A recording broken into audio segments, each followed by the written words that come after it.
Factors that have enabled globalisation. तो बच्चों एक फैक्टर तो हमने अभी देख ही लिया था। पहला फैक्टर जो है जिसकी वजह से ग्लोबलाइजेशन इस लेवल तक पॉसिबल हो पाया था वो है liberalisation of foreign trade and foreign investment policy. हमने देखा था इंडिया में 1991 से पहले जो फॉरेन ट्रेड था और फॉरेन पॉलिसी फॉरेन इन्वेस्टमेंट था उसकी जो पॉलिसीज थी वो बहुत ज्यादा स्ट्रिक्ट थी, बहुत ज्यादा रिजिड थी। उसके बाद में 1991 में लिबरलाइजेशन को एक्सेप्ट किया गया जिससे कि फॉरेन ट्रेड और फॉरेन इन्वेस्टमेंट इंडिया में बहुत इजीली हुआ जाने लगा। और ये जो चेंज आया फॉरेन ट्रेड और फॉरेन इन्वेस्टमेंट की पॉलिसी में, this was one of the major reason behind enabling of globalisation. और बच्चों इसके अलावा एक रीजन और है जिसकी वजह से ग्लोबलाइजेशन इस लेवल तक अचीव हो पाया और वो है टेक्नोलॉजी। देखिए टेक्नोलॉजी तो आप जानते ही हैं, समझते ही हैं। मोबाइल, टेलीफोन, फैक्स, कंप्यूटर्स, ये सब चीजें आती है टेक्नोलॉजी में। तो टेक्नोलॉजी का एक पार्ट तो है कि development of information and communication technology. Information technology और कम्युनिकेशन टेक्नोलॉजी में जो डेवलपमेंट आया है उसकी वजह से ग्लोबलाइजेशन बहुत बहुत बहुत लेवल पे, अच्छे लेवल पे इंक्रीज हो पाया है। इसके साथ ही साथ एक चीज और है जिसके डेवलपमेंट की वजह से, एक और टाइप की टेक्नोलॉजी जिसके ग्रोथ की वजह से, इसके डेवलपमेंट की वजह से ग्लोबलाइजेशन इनेबल हो पाया है। देखिए हम ग्लोबलाइजेशन की बात कर रहे हैं, इसका मतलब कुछ गुड्स होंगे जो एक कंट्री से दूसरी कंट्री में जाएंगे और वो भी बहुत बड़े बड़े अमाउंट में जाएंगे, बहुत ज्यादा अमाउंट में जाएंगे। तो पिछले कुछ सालों में जो ट्रांसपोर्टेशन फैसिलिटी है उसके अंदर भी बहुत जबरदस्त डेवलपमेंट देखने को मिला है।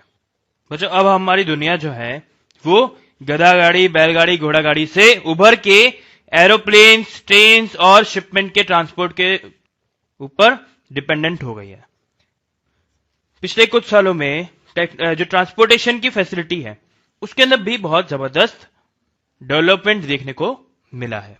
तो बच्चों अब तक तो आपको अच्छे से समझ में आ ही गया होगा कि ग्लोबलाइजेशन आखिर होता क्या है और वो किस तरीके से इनेबल हो पाया, कैसे दुनिया में फैला, ये सब बातें आपको बहुत अच्छे से समझ में आ गई होंगी।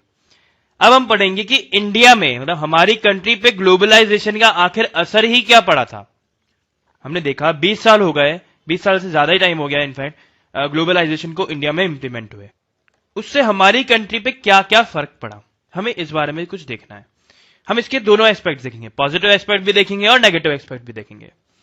देखिए लास्ट 20 ईयर्स में करीब करीब हर इंडस्ट्री के जो लीडिंग मैन्युफैक्चरर्स है, जो लीडिंग प्रोड्यूसर्स हैं, उनका इंडिया में इन्वेस्टमेंट इंक्रीज होता ही जा रहा है।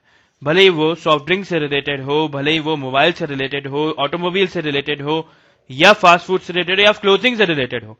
इनफैक्ट बैंकिंग सेक्टर भी ऐसा सेक्टर है जो इंडिया में काफी ज्यादा फेमस हो रहा है, हिट हो रहा है।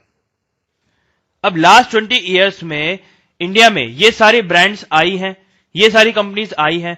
इसका मतलब ये हुआ कि इंडिया में आके ट्रेडिंग करना इन कंपनीज के लिए बेनिफिशियल रहा है।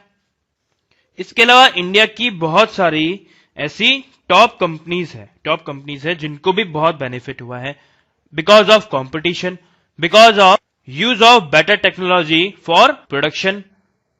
और एक सक्सेसफुल केस इंडियन कंपनी का हमने देखा भी था, हीरो होंडा का। उसमें हीरो इंडियन कंपनी है जिसको कितना बेनिफिट हुआ था होंडा के साथ कोलैबोरेट होने में। तो ओवरऑल देखा जाए तो ग्लोबलाइजेशन के वजह से इंडिया में बहुत ही पॉजिटिव इंपैक्ट पड़ा है। इनफैक्ट इंडिया की जो गवर्नमेंट है वो फॉरेन इन्वेस्टमेंट्स को अट्रैक्ट करने के लिए बहुत सारे फीचर्स भी दे देती है, बहुत सारे फीचर्स भी प्रोवाइड कराती है। कैसे? तो बच्चों अगर हम ये चाहें कि हमारी कंट्री में ज्यादा से ज्यादा फॉरेन इन्वेस्टमेंट हो तो उसके लिए हम ये चाहेंगे कि ज्यादा से ज्यादा एमएनसी जो है वो इंडिया में आके ट्रेड करें, इंडिया में आके अपना प्रोडक्शन एक्टिविटी स्टार्ट करें। ये सब हम जरूर चाहेंगे, उसी से तो फॉरेन इन्वेस्टमेंट इंक्रीज होगा। क्योंकि देखिए अगर आप कोई एमएनसी रन कर रहे होते और आप एक ऐसी जगह ढूंढ रहे होते जहां पे आप अपना प्रोडक्शन का एक डिपार्टमेंट बनाना चाहते हो, एक यूनिट स्टार्टअप करना चाहते हो, तो आपको क्या क्या रिक्वायर्ड होगा? देखिए सबसे पहली तो चीज जो आपको रिक्वायर्ड होगी वो होगी इलेक्ट्रिसिटी। भाई बिना इलेक्ट्रिसिटी के मशीनरी कैसे चलेगी? दूसरी चीज रिक्वायर्ड होगी आपको कंटिन्यूअस और प्रॉपर वाटर सप्लाई। एक आपको रिक्वायर्ड होंगे बड़े बड़े लैंड एरियाज, और एक आपको रिक्वायर्ड होंगे अच्छी ट्रांसपोर्टेशन फैसिलिटी, जैसे अच्छी रोड से कनेक्टिविटी होनी चाहिए, पास ही में कोई शहर होना चाहिए। ये सब चीजें रिक्वायर्ड रहती हैं किसी भी इंडस्ट्री को सेटअप करने के लिए। भाई अगर आपकी कोई एमएनसी होती तो आप भी तो इन्हीं चीजों को ढूंढ रहे होते। अब आप चाहेंगे कि ये सारी जो चीजें हैं वो सब बहुत ही चीप मिले, और साथ ही साथ आप चाहें कि इन सब जगहों के साथ में आपको बहुत ही अच्छा लेबर भी मिले, मतलब मैन पावर भी मिले। तो हमारी जो गवर्नमेंट है, हमारी जो इंडियन गवर्नमेंट है, सेंट्रल गवर्नमेंट और स्टेट गवर्नमेंट, मैं दोनों गवर्नमेंट की बात कर रहा हूं, उस गवर्नमेंट ने बहुत सारे ऐसे स्टेप्स लिए हैं जिससे कि फॉरेन इन्वेस्टमेंट को ज्यादा से ज्यादा अट्रैक्ट करा जा सके। मतलब कि हमारी जो गवर्नमेंट है उसने बहुत ऐसी कोशिशें करी हैं कि ज्यादा से ज्यादा एमएनसी जाके अपनी प्रोडक्शन यूनिट इंडिया में सेटअप करें। तो उसके लिए जो हमारी इंडियन गवर्नमेंट है उसने हमारे इंडिया में कई जगहों पे बड़े बड़े रीजन्स बना दिए हैं। रीजन, ये हमारे पूरी कंट्री का जैसे कोई एक रीजन है, कोई एरिया है, मतलब बड़ा सा एरिया है, और इन जो रीजन, ये जो रीजन्स हैं, इन रीजन्स में इलेक्ट्रिसिटी, वाटर, लैंड और ट्रांसपोर्टेशन की बहुत अच्छी फर्स्ट क्लास, प्रॉपर और इंटरनेशनल लेवल की फैसिलिटी है। तो यहां पे आके अब कंपनीज को कहा जाता है कि आप अपनी प्रोडक्शन यूनिट स्टार्ट करिए, और साथ ही साथ अगर इस रीजन में आपने अपनी इंडस्ट्री खोली तो हम आपसे 5 साल तक, मतलब 5 इयर्स तक कोई टैक्स नहीं लेंगे, कोई भी तरीके का टैक्स हम आपसे नहीं लेंगे। मतलब आप इस रीजन में आके अपनी प्रोडक्शन यूनिट स्टार्ट करिए, ये प्रोडक्शन यूनिट स्टार्ट करिए, और हम आपको प्रॉपर इलेक्ट्रिसिटी की सप्लाई देंगे, वाटर की सप्लाई देंगे, लैंड की देंगे, ट्रांसपोर्टेशन की सप्लाई देंगे, 5 साल तक आपसे टैक्स भी नहीं लेंगे। तो इस टाइप के जो ऑफर्स होते हैं वो बहुत सारी कंपनीज को टेम्प्ट कर देते हैं, मतलब उनको बहुत अट्रैक्ट कर देते हैं। तो जो हम चाह रहे हैं वो हमारा टारगेट पूरा हो रहा है। तो बच्चों ये जो रीजन्स होते हैं ना, इन रीजन्स को बोला जाता है SEZ, मतलब स्पेशल इकोनॉमिक जोन्स, SEZ। तो बच्चों पिछले कुछ सालों में इंडिया में SEZ के नंबर में, मतलब ऐसे रीजन जहां पे ये सब फैसिलिटी प्रोवाइड होती हो, उनके नंबर में बहुत ज्यादा इंक्रीज हुआ है। तो ये एक मेरे पास ग्राफ है, ये 2009 का है, थोड़ा पुराना जरूर हो गया है, पर 2009 की अगर हम बात करें तो देखिए ये जो गोल गोल सर्कल बने हुए हैं, ये सर्कल जो हैं वो बता रहे हैं हमारी कंट्री में जो SEZ है उनके बारे में। मतलब देखिए अगर ये सर्कल बड़ा है, मतलब इससे बड़े बड़े सर्कल हैं, तो इस साइज के जो बड़े बड़े सर्कल है, मतलब ये 2 ही हैं हालांकि, तो वहां पे 104 SEZ है, 104 SEZ है इन बड़े सर्कल में। मतलब ये जो बड़ा सारा एरिया है ना, यहां पे 104 SEZ है। ये वाला जो बड़ा सारा एरिया है ना, यहां पे 104 SEZ है। इसका जो छोटा वाला जो सर्कल है, इससे थोड़ा सा जो छोटा वाला सर्कल है, मतलब ये वाला, ये वाला, ये वाला, ये वाला, ये वाला और ये वाला, इन सर्कल्स में 66, मतलब ये जो रीजन्स है इनमें 66 SEZ है, और जो उससे छोटे वाले हैं और उससे छोटे वाले हैं उनमें थोड़े और कम SEZ हैं। तो ये सब जो हैं ये हमारे कंट्री में 2009 के SEZ हैं। इनसे बेनिफिट क्या हुआ? इनसे बेनिफिट ये हुआ कि ज्यादा से ज्यादा मल्टीनेशनल कंपनीज इंडिया में आने के लिए रेडी हो गई। तो देखिए कंपनी का ये वाला जो टारगेट है कि उन्हें इलेक्ट्रिसिटी की, वाटर की, लैंड की, ट्रांसपोर्ट की सप्लाई मिले, प्रॉपर कांस्टेंट सप्लाई मिले, साथ ही साथ उन्हें चीप सप्लाई मिले, ये सब जो चीजें मिल रही है वो बहुत चीप मिले, वो भी पूरी हो रही है। 5 साल तक तो हमारी कंट्री उनसे टैक्स ही नहीं ले रही है किसी भी तरीके का। अब फिर बात आती है लेबर की। तो हमारी कंट्री ने ना सिर्फ ये रीजन्स डेवलप करे हैं, बल्कि हमारी कंट्री ने जो हमारी कंट्री के लेबर लॉ है उसके अंदर भी कुछ मॉडिफिकेशंस करे हैं, just to attract foreign investment. तो बच्चों हमारी जो कंट्री है उसकी गवर्नमेंट ने हमारे जो लेबर्स होते हैं, हमारी कंट्री के जो लेबर हैं, उन्हें प्रोटेक्शन देने के लिए, मतलब प्रोटेक्ट करने के लिए लॉज बना रखे हैं। इन लॉज को बोला जाता है लेबर लॉ। ये लेबर लॉज कुछ इस तरह की बातें करते हैं, जैसे कि लेबर है तो उसका एक फिक्स्ड टाइम होना चाहिए, फिक्स्ड टाइम होना चाहिए, मतलब फिक्स्ड आवर्स होने चाहिए कि भाई दिन में ये आदमी है 8 घंटे काम करेगा, 8 घंटे से ज्यादा वो काम नहीं करेगा। इसके अलावा उनकी फिक्स्ड सैलरी होनी चाहिए, फिक्स्ड पे होनी चाहिए कि मतलब कोई आदमी है, कोई पर्टिकुलर काम कर रहा है, दिन में 8 घंटे काम कर रहा है, उससे भाई 4 दिन की छुट्टी देनी पड़ेगी आपको, संडे की। उसके अलावा एक सैटरडे की भी छुट्टी देनी पड़ेगी, और जो बचे हुए दिन है उसमें आपको जो पैसे देने हैं वो भी फिक्स्ड होने चाहिए कि एक महीने में इतना पैसा तो देना ही पड़ेगा, मिनिमम अमाउंट। फिर अगर किसी लेबर ने ओवर टाइम कर दिया तो उस केस में उसे पैसे भी ज्यादा देने पड़ेंगे। भाई ओवर टाइम करा है तो आप पैसा ज्यादा दो, उसने एक्स्ट्रा काम किया।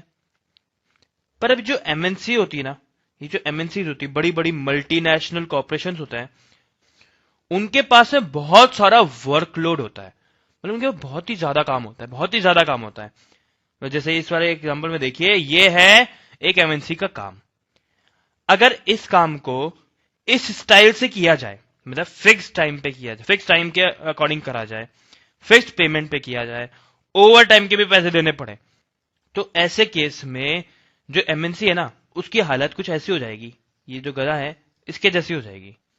तो भाई एमएनसी ऐसा चाहेगी कि जो लेबर है उसका फिक्स टाइम ना हो, मतलब अगर गवर्नमेंट ने फिक्स कर रखा है कि कोई भी लेबर 8 घंटे से ज्यादा काम नहीं करेगा, तो एमएनसी चाहेगी कि भाई ज्यादा से ज्यादा काम करें, एक लेबर को एटलीस्ट 10 आवर तो वर्क करना ही चाहिए। गवर्नमेंट ने कह दिया कि एक आदमी 25 दिन तक कंपनी इंडस्ट्री में आके काम करेगा और उसको उस महीने के कम से कम इतना कुछ फिक्स अमाउंट होता है, उतना तो देना पड़ेगा। तो गवर्नमेंट जो एमएनसी होगी वो कहेगी कि भाई हम इससे थोड़ा सा कम अमाउंट देंगे क्योंकि हमें चीप लेबर चाहिए। फिर गवर्नमेंट कहती है कि आपको ओवर टाइम का पैसा देना पड़ेगा, तो एमएनसी बोलती है कि भाई ओवर टाइम का तो हम पैसा नहीं देंगे, अब जिसका जो काम है वो तो खत्म करेगा ही ना, उसको खत्म करे बिना घर कैसे चला जाएगा।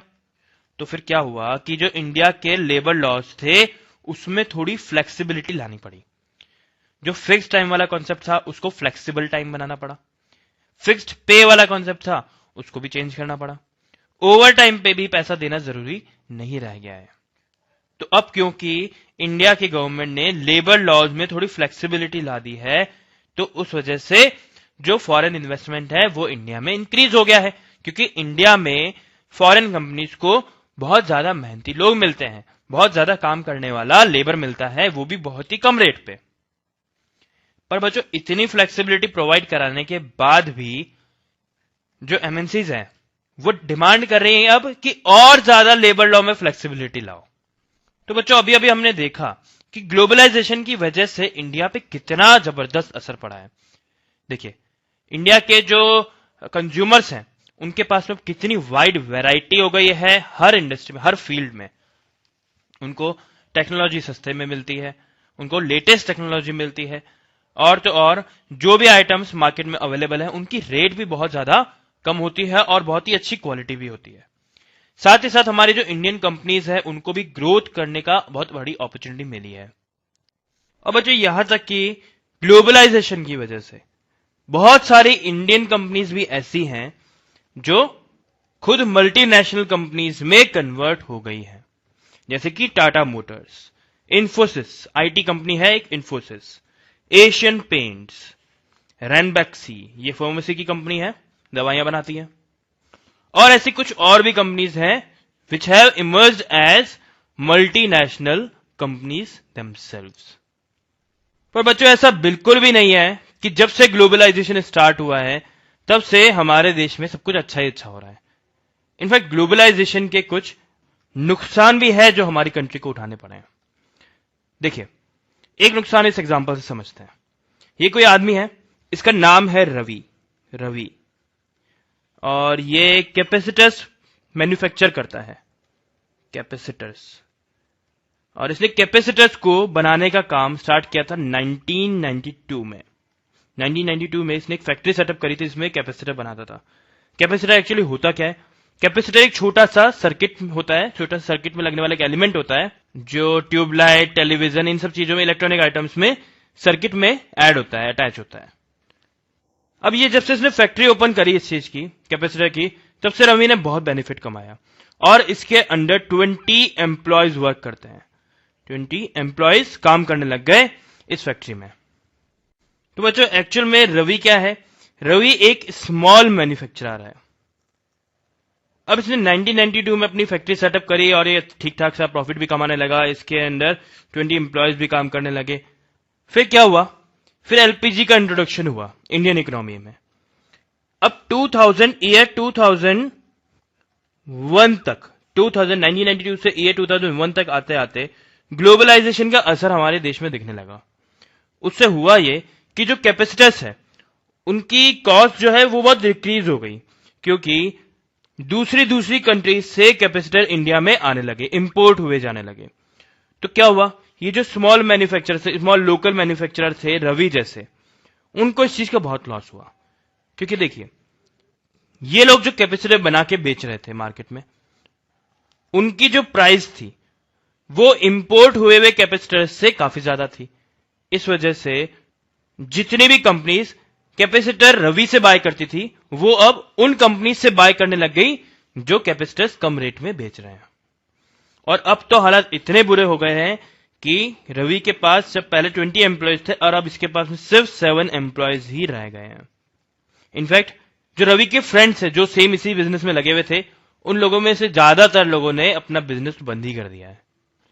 बच्चों, इंडिया में सबसे ज्यादा पॉपुलेशन कौन से सेक्टर में एंगेज है? वो है एग्रीकल्चर सेक्टर। एग्रीकल्चर सेक्टर के बाद सबसे ज्यादा पॉपुलेशन इंडिया की एंगेज है स्मॉल इंडस्ट्रीज में, जैसे कि ये वाली इंडस्ट्री थी, बैटरी की इंडस्ट्री हुई, प्लास्टिक की होती है, टॉयज की होती है, टायर की होती है, डेयरी प्रोडक्ट, वेजिटेबल ऑयल, इन सब की जो इंडस्ट्रीज है वो स्मॉल इंडस्ट्रीज में आती है। और ये सब इंडस्ट्रीज जो है वो सबसे ज्यादा इफेक्ट हुई है ड्यू टू ग्लोबलाइजेशन। तो ये तो ग्लोबलाइजेशन का एक हमने लॉस देखा। इसके अलावा एक और बहुत बड़ा लॉस है ग्लोबलाइजेशन का। तो बच्चों, यहां पे जो लेडी बैठी हुई है इसका नाम है Sushila, and she is worker in garment export industry in Delhi में कोई गारमेंट एक्सपोर्ट की कोई इंडस्ट्री है, वहां पे सुशीला वर्क करती है। अब ये जो जॉब करती है उसके कुछ बहुत अच्छे फीचर्स हैं। कैसे फीचर्स हैं? देखिए, एक तो पहला फीचर तो यह है कि she was employed as permanent worker. ये जो इंडस्ट्री थी, गारमेंट एक्सपोर्ट की जो इंडस्ट्री थी, उसमें Sushila was employed as permanent worker. मतलब सुशीला जो है वहां पे उस कंपनी में, उस इंडस्ट्री में किसी छोटे मोटे काम को अकम्प्लिश करने के लिए नहीं थी। मतलब कि जैसे कोई छोटा काम है कंपनी का, इंडस्ट्री का, वो खत्म होगा और उसके बाद सुशीला को नौकरी से निकाल दिया जाएगा, ऐसा नहीं था। She was hired as an permanent worker. मतलब जब तक कंपनी चलेगी तब तक सुशीला वहां पे जॉब कर सकती है। साथ ही साथ इसकी जो कंपनी थी वो उसे हेल्थ इंश्योरेंस भी प्रोवाइड कराती है। मतलब कभी बीमार हो जाए तो उसकी जो पैसे हैं वो भी इंश्योरेंस कंपनी ही देगी। साथ ही साथ उसे ओवर टाइम का पैसा भी मिलता था, ओवर टाइम सैलरी मिलती थी एट डबल रेट। जितनी भी सुशीला की नॉर्मल सैलरी है, अगर उसने ओवर टाइम करा तो जितने टाइम के लिए उसने भी एक्सेस में काम किया है, ओवर टाइम किया है, उस टाइम के लिए उसे डबल रेट पे उसकी सैलरी मिलेगी। ये सारे फायदे थे सुशीला को जब वो वर्क करती थी गारमेंट एक्सपोर्ट इंडस्ट्री में। बच्चों, उसके बाद में क्या हुआ? उसके बाद में इंडिया में एलपीजी इंप्लीमेंट हुआ, liberalisation, privatisation and globalisation implement हुआ, और फिर उसका असर दिखने लगा। उसका असर कुछ इस तरीके से दिखा कि ये जो गारमेंट एक्सपोर्ट इंडस्ट्री थी वो बंद हो गई। जिस इंडस्ट्री में सुशीला वर्क करती थी वो बंद हो गई। उसके बाद में 6 महीने तक तो सुशीला को टाइम लग गया उसे नई जॉब ढूंढने में। तो अब जिस कंपनी में सुशीला वर्क कर रही है वो कोई मल्टीनेशनल कंपनी है, और उस मल्टीनेशनल कंपनी में जो सुशीला को जॉब मिली है उसके फीचर्स कुछ ऐसे हैं। सबसे पहली चीज तो ये कि उसकी जो इंडस्ट्री है जिसमें अब वो वर्क कर रही है इस 30 किलोमीटर फ्रॉम हर होम, उसके घर से 30 किलोमीटर दूर जाकर है। सेकेंड इसका जॉब का फीचर है she is temporary worker even after several years. इसकी जो पुरानी कंपनी है उसे बंद हुए बहुत साल हो गए, 6 महीने बाद में इसने नई कंपनी ज्वाइन कर ली। अब इस कंपनी में भी उसके काम करते हुए बहुत साल हो चुके हैं, फिर भी वो अभी भी एक टेम्पररी वर्कर है, इसका मतलब ये जो नई इंडस्ट्री है, जो नई जॉब है, वो सुशीला को किसी भी वक्त टाटा गुड बाय कह सकती है, जबकि पुरानी वाली इंडस्ट्री में तो शी वॉज परमानेंट वर्कर, वो तो कंपनी बंद हो गई, इस वजह से इसको छोड़ना पड़ा। और इस जॉब में तो ये भी नहीं पता कि नेक्स्ट डे भी क्या सुशीला के पास जॉब रहेगी। फिर है सैलरी हाफ देन प्रीवियस। जितनी सुशीला की पिछली जॉब में सैलरी थी, उससे बिल्कुल हाफ सैलरी पे इससे बेचारे को काम करना पड़ रहा है। साथ ही साथ यहां पे कोई ओवर टाइम भी नहीं मिलता। वहां पे तो डबल रेट पे ओवर टाइम मिलता था, यहां पे तो ओवर टाइम ही नहीं मिलेगा। और ओवर टाइम तो छोड़िए, यहां पे तो कोई छुट्टी भी नहीं मिलती है, नो लीव्स। अगर किसी दिन छुट्टी ले ली है उस दिन, उसका मतलब उस दिन का पैसा नहीं मिलेगा। तो बच्चों, जो एमएनसीज हैं वो आजकल कुछ इसी स्टाइल से लोगों से काम करवा रही है, वर्कर्स से काम करवा रही है। इससे होता यह है कि उनको मैक्सिमम आउटपुट मिलता है एट मिनिमम इनपुट, मतलब उन्हें कम से कम पैसा देना पड़ता है और मैक्सिमम से मैक्सिमम उनको अपना आउटपुट मिल जाता है। और यह सब इसलिए हो रहा है क्योंकि इंडियन गवर्नमेंट ने जो लेबर लॉज है उनमें थोड़ी फ्लेक्सिबिलिटी ला दी है। इनफैक्ट इतना ज्यादा एक्सप्लॉयटेशन के बाद भी, इतने ज्यादा एक्सप्लॉयटेशन के बाद में भी जो एमएनसीज हैं वो डिमांड कर रही है कि लेबर लॉ में और ज्यादा फ्लेक्सिबिलिटी लाई जाए। तो बच्चों, ये कुछ नुकसान भी हैं ग्लोबलाइजेशन के, हमने कुछ फायदे भी देखे ग्लोबलाइजेशन के, और इन नुकसानों के अगेंस्ट में कई सारी कंट्रीज में कई सारे लोगों ने आवाज भी उठाई है। तो बच्चों, इस चैप्टर में हमने देखा कि किस तरीके से इंडिया में जब न्यू इकोनॉमिक पॉलिसीज चालू हुई और उसके थ्रू जब इंडिया में ग्लोबलाइजेशन आया, तो उससे ग्लोबलाइजेशन का इंडिया पे क्या क्या असर पड़ा, उससे क्या पॉजिटिव असर पड़े और क्या नेगेटिव असर पड़े, हमने ये भी देखा। हमने अभी इस बारे में बात करी थी कि कुछ बहुत बड़े बड़े organisation such as World Trade Organisation है, वो अनफेयर मीन्स यूज करते हैं, अनफेयर मीन्स यूज करते हैं, या यूं कहें कि वो बहुत ज्यादा बायस्ड हैं टुवर्ड्स डेवलप्ड नेशंस, क्योंकि वर्ल्ड ट्रेड ऑर्गेनाइजेशन जैसे ऑर्गेनाइजेशंस को बनाने के पीछे सिर्फ डेवलप्ड नेशंस का ही हाथ है। और साथ ही साथ हमने देखा कि किस तरीके से एक प्रॉपर फेयर ग्लोबलाइजेशन इंप्लीमेंट ना होने की वजह से जो कंट्री के सिटीजन्स हैं उनके ऊपर उनको कितना नुकसान झेलना पड़ता है, उसमें से भी स्पेशली जो लेबर्स हैं या स्मॉल मैन्युफैक्चरर्स हैं उन्हें। Interest of labours and small manufacturers is overlooked. बच्चों, ग्लोबलाइजेशन इंप्लीमेंट करने के पीछे रीजन ये था कि सभी लोगों को, सभी कंट्रीज को, सभी लोगों को, हर एक सिटीजन को इक्वल बेनिफिट हो। पर क्या ऐसा हो रहा है? अगर हम सिर्फ इंडिया की बात करें तो बिल्कुल नहीं हो रहा है, और अगर हम पूरे वर्ल्ड की बात करें तो वर्ल्ड में भी काफी सारी कंट्रीज हैं जो इस चीज से परेशान हैं, and those countries are now struggling for a fair globalisation. वो सारी कंट्रीज बहुत ज्यादा स्ट्रगल कर रही हैं फॉर फेयर ग्लोबलाइजेशन। बच्चों, देश की अलग अलग कंट्रीज में इस ग्लोबलाइजेशन के अगेंस्ट बहुत ज्यादा आवाज उठाई जा रही है, and these people are fighting for their rights and they are demanding for a fair globalisation. अब एक फेयर ग्लोबलाइजेशन प्रोवाइड कराने के लिए एक कंट्री भी बहुत कुछ कर सकती है। जैसे हमने देखा कि इंडिया में जो लेबर लॉज हैं उनको बहुत ज्यादा फ्लेक्सिबल बनाया जा रहा है, उसमें सिर्फ ये देखा जा रहा है कि ज्यादा से ज्यादा एमएनसी इंडिया में आके अपना प्रोडक्शन स्टार्ट करें, पर उसमें यह नहीं देखा जा रहा है कि उससे जो लेबर है उसको कितना ज्यादा एक्सप्लॉइट किया जा रहा है।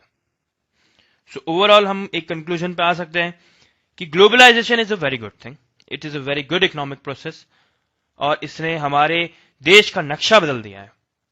मगर इसे जितना अच्छे से इंप्लीमेंट करा जाना चाहिए था, ये उतनी अच्छे से इंप्लीमेंट नहीं हो पाया है, ये उतने फेयरली इंप्लीमेंट नहीं हो पाया है। अगर आपको यह वीडियो अच्छा लगा हो तो कृपया इसे लाइक करें। डेली ऐसे ही वीडियो देखने के लिए चैनल को सब्सक्राइब करना ना भूलें और बेल आइकन दबाना भी ना भूलें, ताकि आपको नए वीडियो की जानकारी तुरंत मिलती रहे। और अगर आपको लगता है कि आपके दोस्तों को भी इससे फायदा हो सकता है तो उनके साथ भी शेयर करें।